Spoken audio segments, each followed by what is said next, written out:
शहनाज साहब से यही बात कही, सारा स्टाफ को बुलाया कि भाई हर हालात में उसको वो पानी दो जैसे 2 महीने पहले उसको मिल रहा था।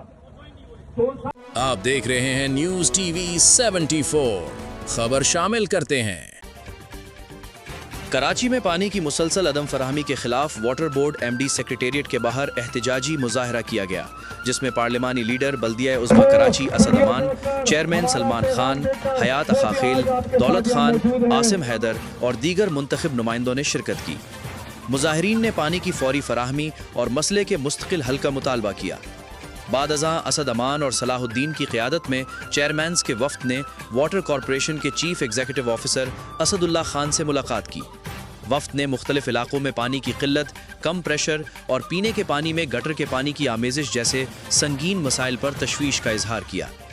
चेयरमैन सलमान खान ने कहा कि CI site, TNC, razor wire और केपीटी मेन से मुल्हका इलाकों के अवाम शदीद मुश्किलात का शिकार हैं और अगर पानी की फराहमी फौरी बहाल ना की गई तो एहतजाज का दायरा मज़ीद वसी किया जाएगा।